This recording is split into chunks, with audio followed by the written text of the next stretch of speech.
మిత్రులారా అందరికీ నమస్తే. విదేశీ రాష్ట్ర మహాసభలు జరుగుతూ ఉన్నాయి. జనవరి 23, 24, 25 తేదీల్లో. సో, ఇది భారతదేశం స్వతంత్ర ఉద్యమం ఫలితంగా భారతదేశ పరిస్థితుల్ని వాళ్ళ బుక్లెట్ విడుదల చేశారు. దానికి సంబంధించినటువంటి సారాంశం మీ దృష్టికి తీసుకొచ్చే ప్రయత్నం చేస్తాను. 40 ఏళ్ళలో భారతదేశ స్వతంత్రం వచ్చిన అధికార మార్పిడి జరిగింది తప్పితే మరొకటి కాదని, మన దేశం బడా బుర్జా భూషమ అధిక వర్గాలకే అధికారం కేటాయించబడిందని చెప్పేసి ఈ సందర్భంగా ఆ బుక్లెట్‌లో రాయబడ్డది. సో, మన దేశం స్వాతంత్రం పొందలేదు. వివిధ సామ్రాజ్యవాద దేశాలు, బడా పారిశ్రామికవేత్తలు మన దేశంపై దోపిడీ పెత్తనం కొనసాగిస్తున్నారని నిజమే. బహుళజాతి సంస్థల పేరుతోని కొనసాగిస్తున్న పరిస్థితి మనం చూస్తున్నాం. 1947 నుంచి ఇప్పటిదాకా ధనికుల, పేదల మధ్య అంతరాలు, ధనికులు మరింత ధనికులవుతున్నారు, పేదలు మరింత పేదలవుతున్న పరిస్థితి మనం చూస్తూ ఉన్నాం. ప్రజానీకం పైన దోపిడీ కొనసాగుతూనే ఉంది. అవినీతి యథేచ్ఛగానే సాగుతూ ఉంది. సో, ప్రజాస్వామ్యం, సర్వమానవ సమానత్వం, సభ్రాతృత్వం అనేవి సరదాగా ఆశయోక్తులుగా మారిపోయినటువంటి పరిస్థితి మనం చూస్తూ ఉన్నాం. విద్యా విధానం కూడా అసమానతకి, వివక్షతకు గురవుతున్న పరిస్థితి మనం చూస్తూ ఉన్నాం. సో, సామ్రాజ్యవాద దోపిడీలాగా ఇది మనకు కనపడతా ఉంది. సో, దేశం యొక్క ప్రత్యక్ష వలస దోపిడీ ఇలా మనం అమెరికాకి సంబంధించి ఆయిల్ కంట్రీలో మనం చూసినప్పుడు మనకు కనపడతా ఉంది. సో, ఇప్పుడు మనం చూసుకున్నప్పుడు ఒకనాడు అగ్రరాజ్యంగా ఉన్నటువంటి సోవియట్ యూనియన్ కుప్పకూలిన తర్వాత అమెరికా ఏకధ్రువ ప్రపంచంలాగా మనకు కనపడతా ఉంది. భారతదేశం తన ఆధిపత్యాన్ని కొనసాగించడానికి సకల ప్రయత్నాలు, అంటే భారతదేశంలోనూ అమెరికా ఆధిపత్యం కోసం, అంటే ఆయిల్ లేకపోవడం వల్ల మనం బతికిపోయాం, కానీ లేకపోతే భారతదేశం అనేక దాడులకి ఇప్పటికే అమెరికాతో దాడులకు గురయ్యేది, బతికిపోయాం. IMF, వరల్డ్ బ్యాంక్, గ్యాట్ లాంటి సంస్థలను అడ్డం పెట్టుకొని సామ్రాజ్యవాద దేశాలు వాళ్ళు కొత్త కాలనీలిజం, వలసవాదాన్ని మొదలుపెట్టినట్టుగా మనకు కనపడతా ఉంటుంది. మన దేశానికి సంబంధించి పాలకవర్గాలు పూర్తిగా సామ్రాజ్యవాద దోపిడీ అనుకూల విధానాలకి అనుకూలంగా వ్యవహరిస్తున్నట్టుగా మనకు కనపడతా ఉంటుంది. విదేశీ ప్రత్యక్ష పెట్టుబడులు, అంటే FDISకి సంబంధించి కానీ, విదేశీ సంస్థాగత పెట్టుబడులకు సంబంధించి కానీ కొన్ని లక్షల కోట్లు ప్రత్యక్షంగా అపరోక్షంగా తీసుకొచ్చి ఆ కార్యక్రమాలు చూసినప్పుడు మనకి ఎట్లాంటి పరిస్థితి మనకు అర్థమవుతాయి. సో, విదేశీ సంస్థల స్థిరాస్తులు మన దేశంలో లక్షల కోట్లు ఉన్నాయి. బాకీలు తీర్చడానికి, లాభాలు ముట్ట చెప్పడానికే, సాంకేతిక పరిజ్ఞానాన్ని మూలాన్ని చెల్లించడానికే సరిపోతున్నట్టుగా మనకు కనపడతా ఉంది. ముఖ్యంగా ఎర్త్ సైన్సో లేకపోతే ఆ సైన్సో ఈ సైన్సో, ఖమ్మం జిల్లాని తీసుకుంటే కావాల్సినటువంటిది యూనివర్సిటీ ఏది? ఖచ్చితంగా పబ్లిక్ కావాల్సింది. పారిశ్రామికవేత్తలకు అవసరమైనటువంటి యూనివర్సిటీలు పెడతా ఉన్నారు. సో, ఎవరి ప్రయోజనాలకి ఇది అనేది ఇవాళ ప్రశ్నార్థకంగా ఉన్నది. సో, భారతదేశంలో చాలా పరిశ్రమలు ఈ విదేశీ ఎగుమతులపైన ఆధారపడి జీవిస్తున్న పరిశ్రమ మనం చూస్తూ ఉన్నాం. సో, పరిశ్రమల కాలం వెళ్ళ మార్చడం కష్టపడుతుంది. సో, విదేశీ మార్కెట్లో చౌకగా అమ్మడానికి ప్రజాద్రవ్యాన్ని సబ్సిడీలు ఇస్తూ ఉన్నారు. వ్యవసాయ పరికరాలు, ఎరువులు మొదలుగున్న వాటి మీద, లేకపోతే బ్యాంకు రుణాలు ఇవ్వడం ద్వారా, ఇరిగేషన్ ప్రాజెక్టు తదితర వ్యవహారాలకు సాయం ఇవ్వడం ద్వారా సామ్రాజ్యవాదులు భారతదేశాన్ని గుప్పెట్లో పెట్టుకునే కార్యక్రమం చేస్తాను. మన దేశంలో వ్యవసాయ భూములు, వ్యవసాయేతర భూములు, సెజ్ల పేరుతోని ఎగుమతి ఆధారిత పరిశ్రమల స్థాపన, విదేశీ పెట్టుబడుల స్థావరంగా మార్చి చౌక శ్రమతోని దేశ సంపదను కొల్లగొట్టుకుపోతూ ఉన్నారు. వాస్తవమే. స్వతంత్రం వచ్చిన నాటికి జీడిపి చూసుకున్నట్టు భారతదేశం, అంటే బ్రిటిష్ వాళ్ళు ఇండియాకి వచ్చిన నాటికి, వ్యాపారస్తులుగా ఇండియాకి వచ్చిన నాటికి 5% జీడిపితో ఉంది ఇండియా, నేషనల్ ఇన్కమ్ కానీ వాటికి సంబంధించి. సో, వాళ్ళు పోయే నాటికి, అంటే తర్వాత 5 నుంచి 4, 4 నుంచి 3, 3 నుంచి 2, 2 నుంచి 1కి ఇట్లా వచ్చేసి 0.5 కోసం వచ్చింది. 47 నాటికి 0.5కి పడిపోయింది జీడిపి, భారతదేశ జీడిపి. అట్లా ఎన్ని లక్షల కోట్లు అనేది గత వీడియోలో చెప్పాను. కొన్ని లక్షలాది కోట్లు, కొన్ని వేల లక్షల కోట్ల రూపాయలు, అంటే 5,000 లక్షల కోట్లు, 10,000 లక్షల కోట్లు తరలించుకుపోయినట్టుగా మనకి ఆ లెక్కలు చూసినప్పుడు మనకు అర్థమవుతూ ఉంది. సో, ఇది వలసవాదంగా మనకి కనిపెడుతూ ఉంటుంది. సో, దేశాలు స్వతంత్రం వచ్చినా కూడా పెట్టుబడిదారుల కనుసన్నల్లో ఇది కొనసాగుతున్నట్టుగా మనకు అర్థమవుతూ ఉంటుంది. సామ్రాజ్యవాద విశ్వ సంస్కృతి, బహుళజాతి సంస్థల ప్రయోజనాలు నెరవేర్చడం ఇదే ఎజెండా కొనసాగుతూ ఉంది. సో, గ్యాట్స్ కూడా దీని సారాంశం. General agreement and trade and services విద్యను చేర్చారు. గ్యాట్స్లో చేరమని భారతదేశం మీద ఒత్తిడి చేశారు. మీడియా ద్వారా పాశ్చాత్య సంస్కృతిని ప్రచారం చేసి విద్యార్థి యువతరాన్ని పెడదారి పట్టించి వారిని శక్తియులుగా నీరుగార్చి బాధ్యతారాహిత్యాన్ని పెంచడం తప్ప మరొకటి కాదనేది మనకి ఇక్కడ వినపడతా ఉంది. ఈ బడా నిరంకుశ పెట్టుబడిదారి వర్గాలు విదేశీ సామ్రాజ్యవాదులు ములాఖత్తై జాయింట్ పరిశ్రమలు పెట్టి దేశ సంపదను దోసుకోవడం ఎజెండాగా చీప్ లేబర్ని పెట్టుకొని కొనసాగించే పరిస్థితి మనకు కనపడుతుంది. ప్రభుత్వ బడ్జెట్లను కొల్లగొట్టడం ద్వారా, పన్నుల రాయితీల ద్వారా, పన్నులు ఎగవేయటం ద్వారా, సబ్సిడీ పథకాల ద్వారా ప్రజాస్వామ్యను గుల్ల చేస్తూ ధనికులు మరింత ధనికులు అవుతున్నారు. ప్రభుత్వ జాతీయం చేసినటువంటి బ్యాంకులు, పారిశ్రామిక ఆర్థిక సంస్థ, Industrial Finance Corporation of India, జీవిత బీమా సంస్థ, ఇట్లా అత్యధిక రుణ భాగం ఈ వర్గాలే కాజేస్తున్నాయి. సో, పబ్లిక్ రంగం, అంటే ప్రభుత్వ రంగ సంస్థలు అమ్మకు దొబ్బుతూ ఉన్నారు ఒకవైపు కేంద్ర ప్రభుత్వం వాళ్ళు. పబ్లిక్ రంగాన్ని అప్పనంగా దోచిపెడుతున్నారు ప్రైవేట్ సెక్టార్‌లో. వాళ్ళ మల్టీనేషనల్ వాళ్ళ అంబానీలు, అదానీలు వాళ్ళకనేది మనకి కనపడతా ఉంది.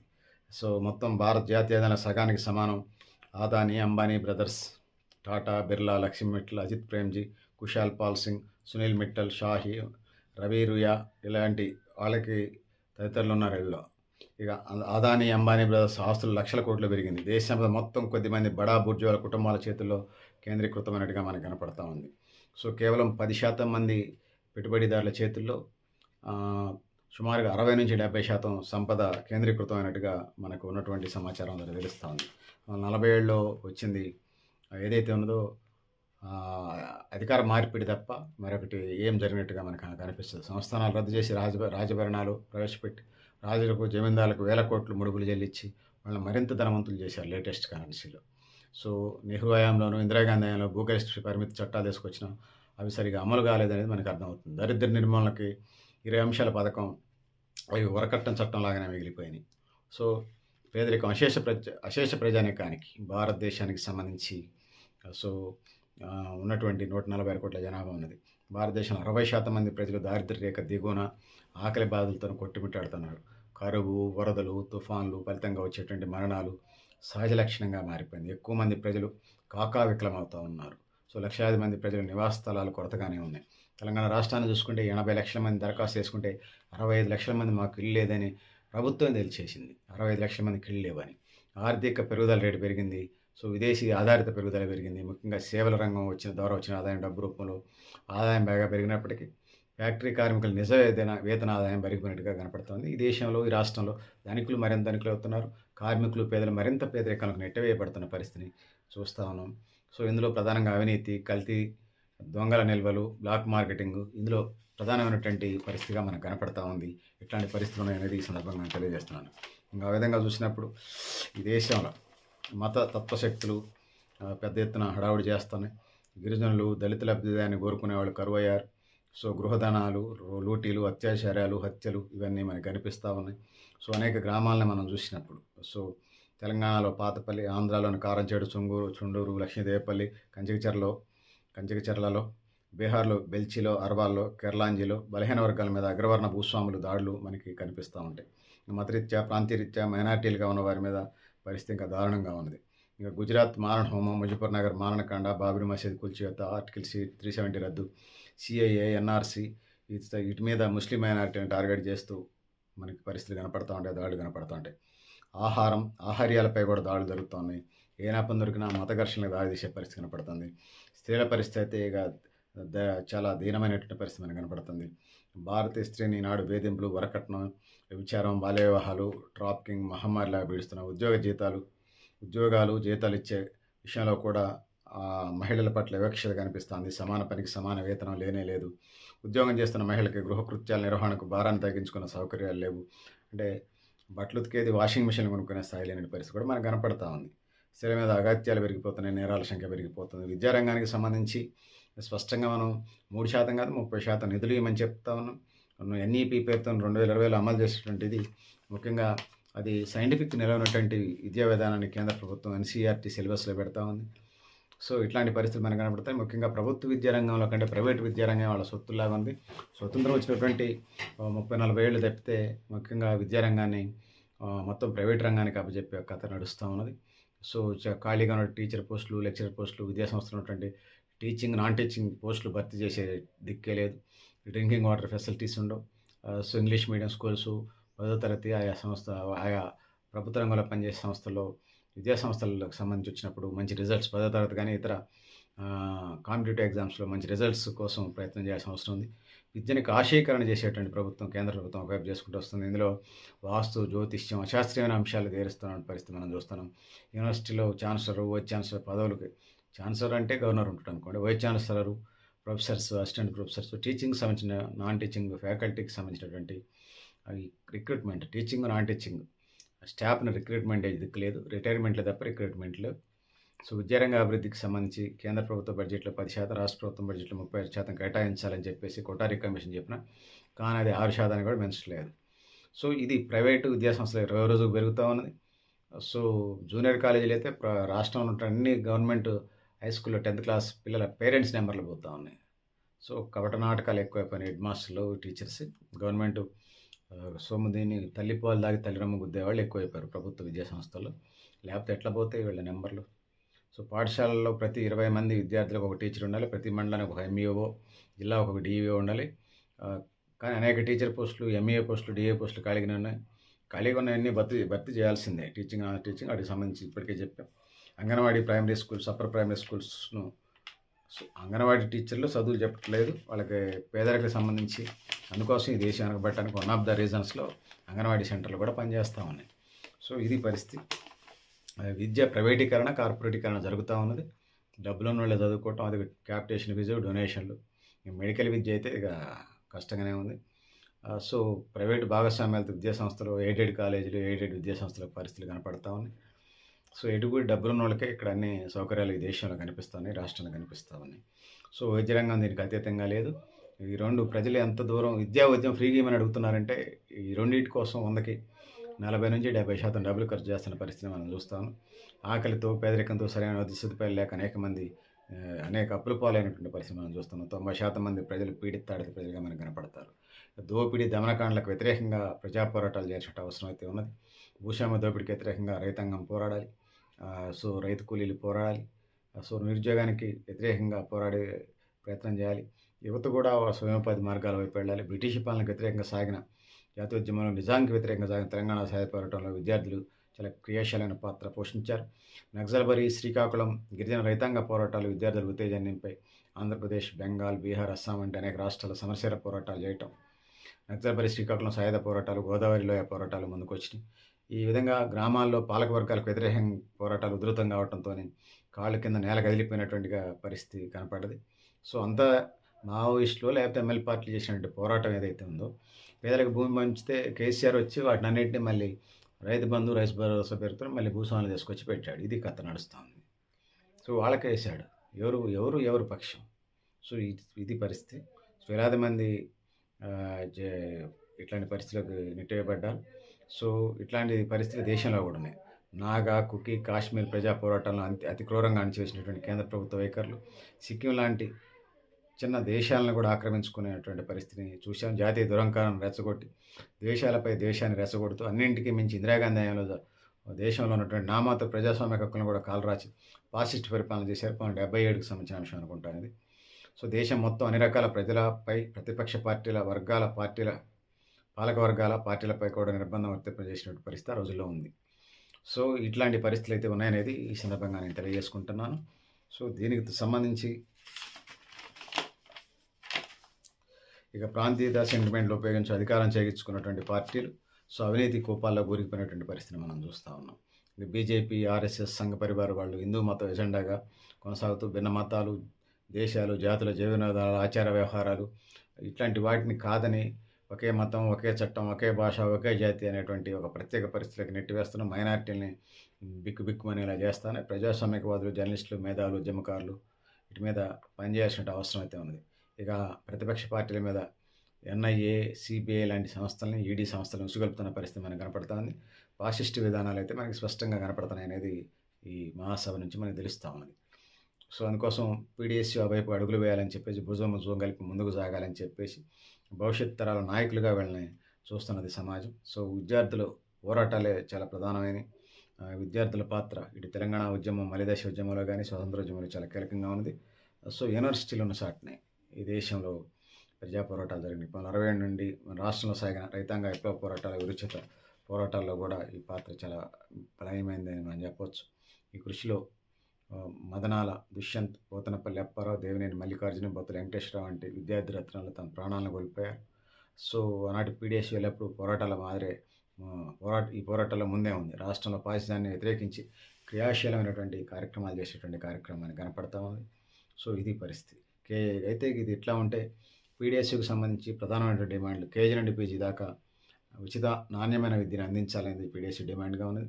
విద్యా సామాజికోత్పత్తి అనుబంధంగా ఉండాలని, శ్రమైక గౌరవాన్ని ప్రాధాన్యత ఇవ్వాలని, యూనివర్సిటీలో పరిశోధన, దేశీయ శాస్త్ర సాంకేతిక అభివృద్ధికి దోహదపడాలని, దేశ పరిస్థితులకు తగినట్టుగా సమాజం గురించి విద్యార్థులకు నిశ్చితమైన పరిజ్ఞానాన్ని, దృష్టిని అలవరిచే విధంగా సిలబస్ మార్చాలని, విద్యార్థి ఉపాధ్యాయ నిష్పత్తి 1:30 అంటే 30 మంది విద్యార్థులకు ఒక టీచర్ ఉండాలని, యూనివర్సిటీ కాలేజీల్లో స్కూల్స్లో వైస్ ఛాన్సలర్, లెక్చరర్, టీచర్ పోస్టులు భర్తీ చేయాలని, విద్యాబోధన మాతృభాషలో జరగాలని చెప్పేసి, ప్రైవేట్ కార్పొరేట్ విద్యా సంస్థలను జాతీయం చేయాలని చెప్పేసి సో కనపడతా ఉంది. ఇక మనం చూసుకున్నప్పుడు board of studies, senate, syndicate, academic council మొదలైనటువంటి యూనివర్సిటీ సంస్థలు విద్యార్థులకు సంబంధించి వచ్చినప్పుడు ప్రాతినిధ్యం ఇవ్వాలి.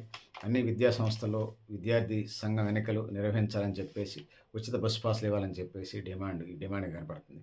ఇక షెడ్యూల్డ్ కులాలు, షెడ్యూల్డ్ తెగలు అంటే ఎస్సీ, ఎస్టీ, బీసీలకు సంబంధించి ఆర్థికంగా వెనుకబడిన తరగతులకు ఇస్తున్న స్కాలర్షిప్ మొత్తాన్ని పెరిగిన ధరలకు అనుగుణంగా పెంచాలి. ఇది న్యాయమైన డిమాండ్.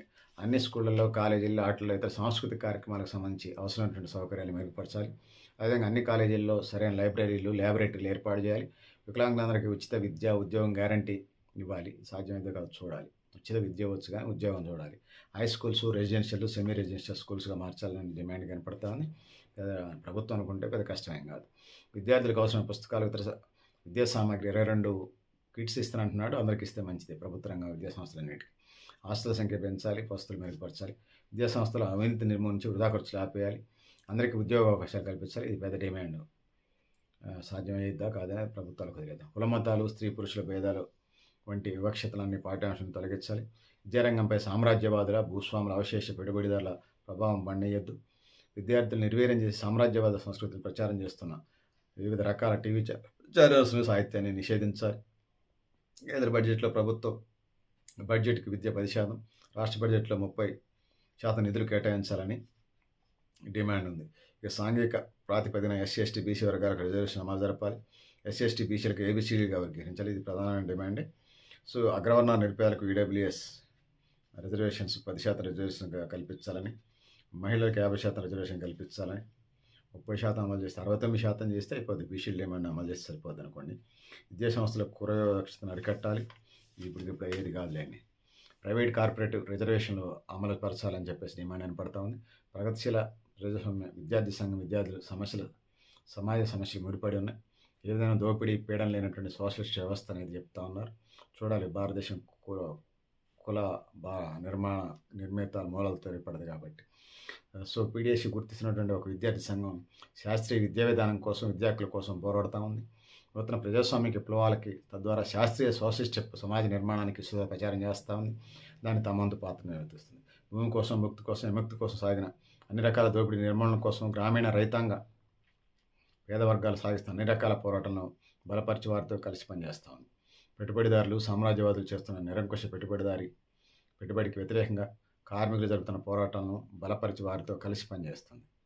సో సామ్రాజ్యవాద దేశాలు జరుపుతున్న దోపిడీని, పెత్తందారి, దురాక్రమణదారి, జోక్యందారి విధానాలను, యుద్ధ చర్యలను బహిర్గతం చేస్తూ వాటికి వ్యతిరేకంగా ప్రజలను సమీకరించి కృషిలో తన వంతు పాత్ర నిర్వహించటం. సో ఒక పక్క ఉపాధి కోసం, మరో పక్క అవినీతి, బ్లాక్ మార్కెట్ వ్యతిరేకంగాను, నిత్యావసర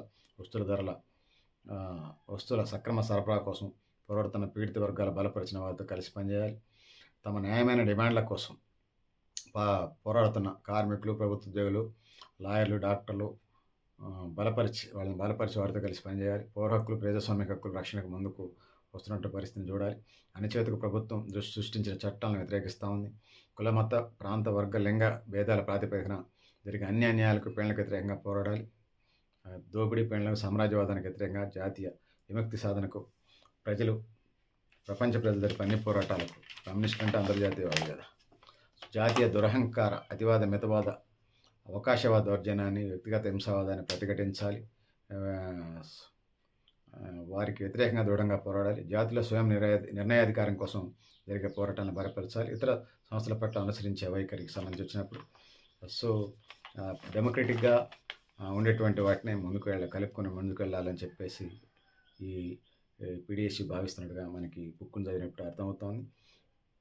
కుల, మతోన్మాద నియంతృత్వ శక్తులు వ్యతిరేకంగా కలిసి వచ్చే వారితో ఐక్యత కృషి చేయాలని చెప్పేసి ఇంకా టర్మ్ లిమిట్ ఉంటే బాగుంటుందని, ఈబీసీ రిజర్వేషన్లు, విద్యాబోధనలు మాతృభాషలో జరగాలి. ఈ డిమాండ్స్కి అదనంగా కోరుతున్నారు. సో పీడిఎస్యూ అనేది